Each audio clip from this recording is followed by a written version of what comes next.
Assalamualaikum warahmatullahi wabarakatuh. Perkenalkan, nama saya Inatul Maula, nomor induk mahasiswa 21106000020. Program studi Perbankan Syariah semester 4. Di sini saya akan menjelaskan tentang mata kuliah dari Manajemen Perbankan Syariah yang berjudul Pembiayaan dengan Prinsip Sewa, Ijarah dan Ijarah Muntahiyah Bit Tablik atau IMBT dan Qard. Dengan prinsip sewa atau ijarah muntahiyah bit tablik atau MBT dan akad qard adalah beberapa prinsip yang pembiayaannya digunakan dalam konteks keuangan syariah. Pembiayaan ini berdasarkan prinsip leasing, ijarah dan IMBT dan juga qard merupakan metode pembiayaan yang berbeda berdasarkan prinsip syariah Islam. Metode ini didasarkan pada prinsip yang saling menguntungkan, yaitu adil dan tidak ada riba dalam transaksi keuangan. Dalam bisnis, metode ini digunakan untuk memenuhi kebutuhan finansial korporasi atau individu tanpa bunga atau keuntungan yang tidak dianggap halal dalam Islam.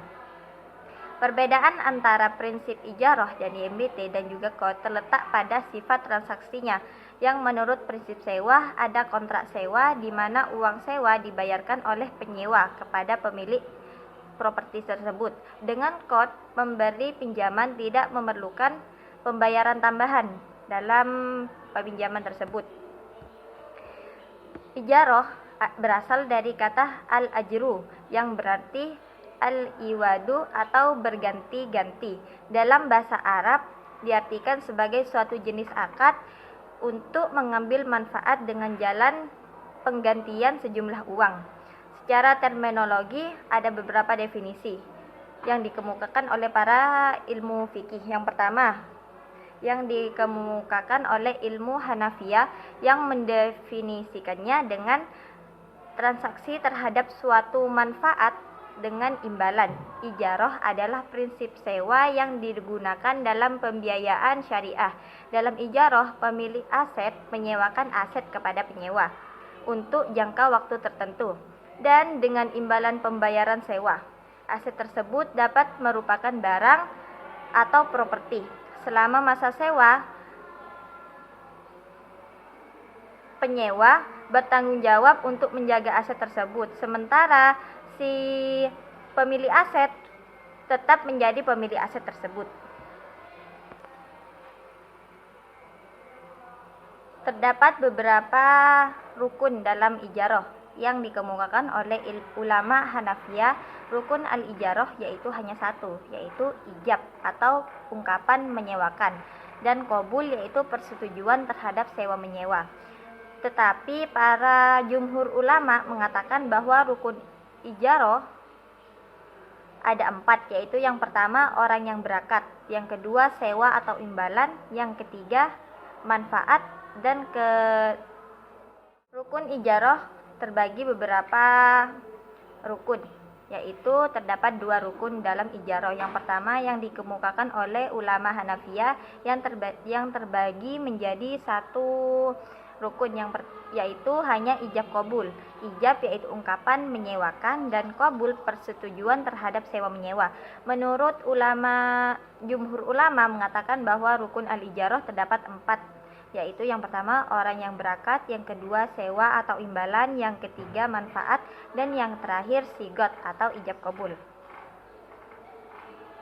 Ulama Hanafiyah menyatakan bahwa orang yang berakat, sewa atau imbalan, dan manfaat termasuk syarat-syarat al-ijarah, bukan bukunya.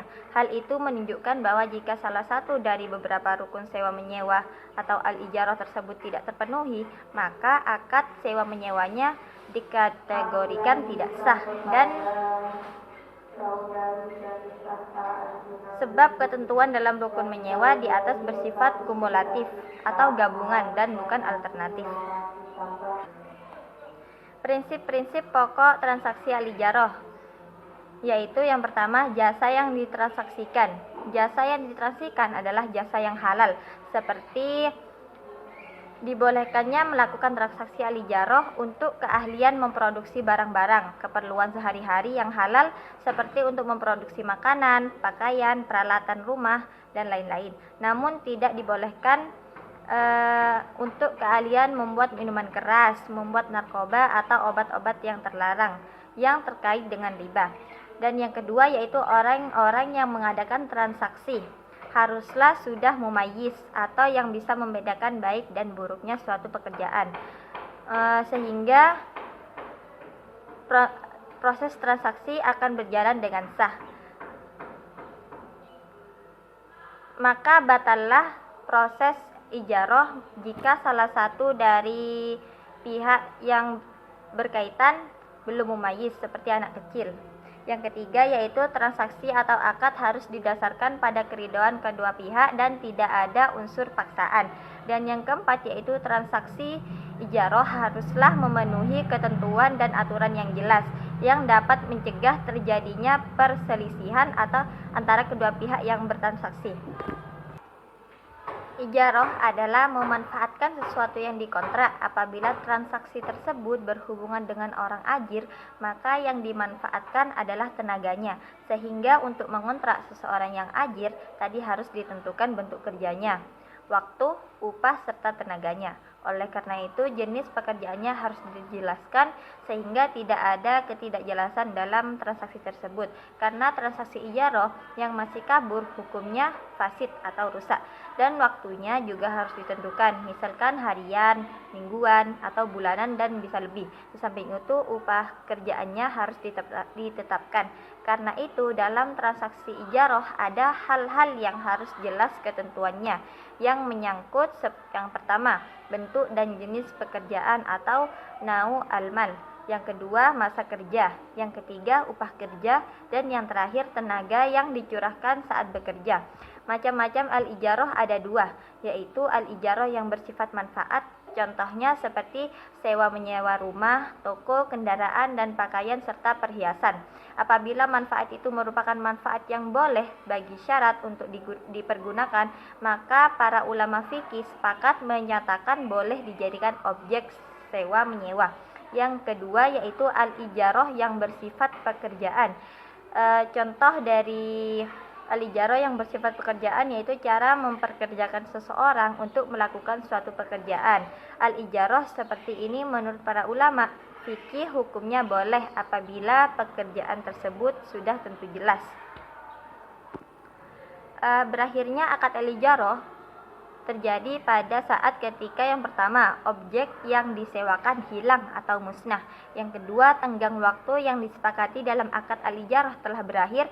Apabila yang disewakan itu rumah, maka rumah itu dikembalikan kepada pemiliknya. Dan apabila yang disewakan itu adalah jasa, maka yang berhak menerima upahnya.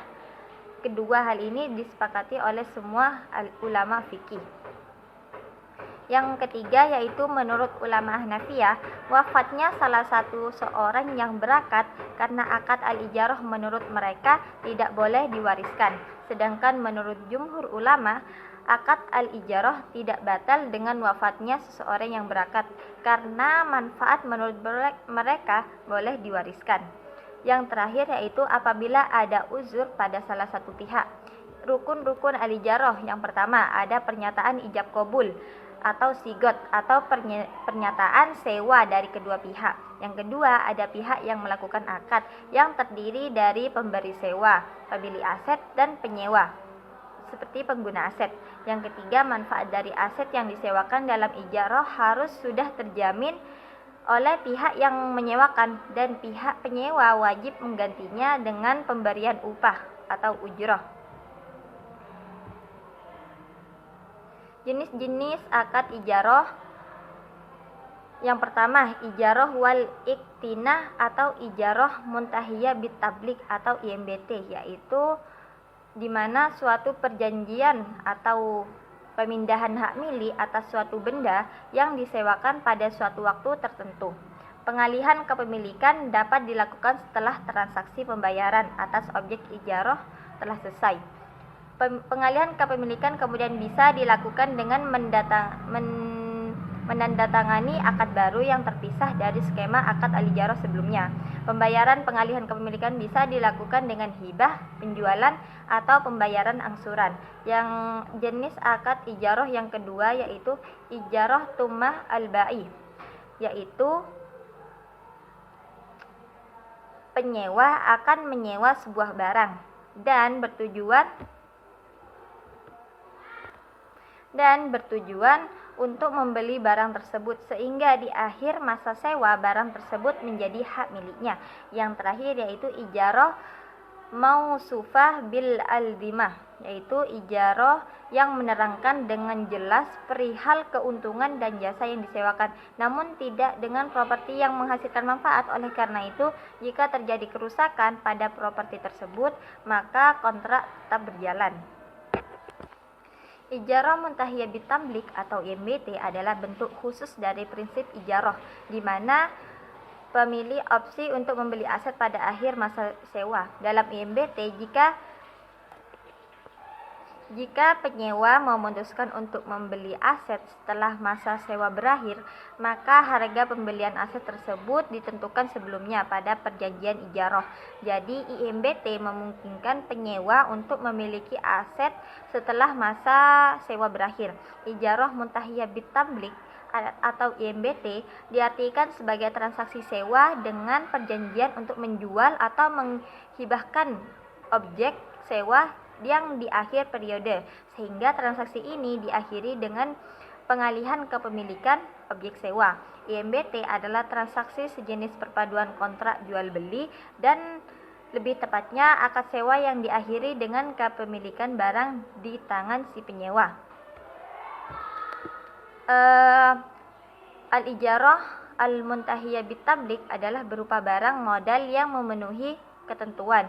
Yang ketentuannya yaitu yang pertama, objek al-ijarah al-muntahiyah bitamlik merupakan milik perusahaan pembiayaan sebagai pemberi sewa atau muajir. Yang kedua, manfaatnya harus dapat dinilai dengan uang. Yang ketiga, manfaatnya dapat diserahkan kepada penyewa. Yang empat, manfaatnya tidak diharamkan oleh syariat Islam. Yang kelima, manfaatnya harus ditentukan dengan jelas. Yang terakhir yaitu spesifikasinya harus dinyatakan dengan jelas, antara lain melalui identifikasi fisik, kelayakan, dan jangka waktu pemanfaatannya.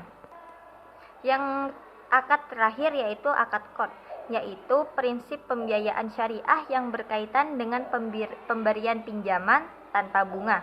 Dalam qard, pemberian pinjaman memberikan pinjaman kepada penerima pinjaman tanpa mengenakan bunga atau keuntungan tambahan. Pinjaman tersebut harus dikembalikan oleh penerima pinjaman dalam jangka waktu yang disepakati. Prinsip qard berdasarkan prinsip yang saling membantu dan membantu sesama dalam keuangan. Pembiayaan dengan prinsip qard adalah suatu bentuk pembiayaan yang didasarkan pada prinsip pemberian pinjaman tanpa bunga. Dalam bahasa Arab, qard berarti meminjam atau berhutang.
Presentasi yang saya jelaskan tadi bahwasanya implementasi akad ijaroh atau sewa menyewa dalam lembaga perbankan syariah yang terbagi menjadi ijaroh murni dan ijaroh al-muntahiyah bitablik atau IMBT. Dalam kenyataannya, akad ijaroh ini memiliki keunikan tersendiri dan jarang digunakan oleh bank syariah. Padahal dalam rangka diverifikasi produk penyaluran dana bank dan bank syariah kepada nasabah, akad ini perlu untuk diterapkan. Kenapa? Karena pada prinsipnya akad ini banyak memberikan keuntungan baik pada bank syariah ataupun pada nasabah itu sendiri. Keuntungan yang diperoleh nasabah ialah dalam meningkatkan investasi. Nasabah membutuhkan barang modal dengan nilai ekonomis yang besar, maka akan lebih mudah menggunakan sistem al-ijaroh atau ijaroh al-muntahiyah bitamlik. Sedangkan bank syariah sistem yang mempercepat pemutaran uang dan memajukan sistem investasi yang dinamis. Yang dapat saya sampaikan, kurang lebihnya mohon maaf jika ada sekedar tambahan dari penjelasan tadi atau sanggahan, dan jika ada yang mau ditanyakan silahkan klik di komentar. Kurang lebihnya mohon maaf. Wassalamualaikum warahmatullahi wabarakatuh.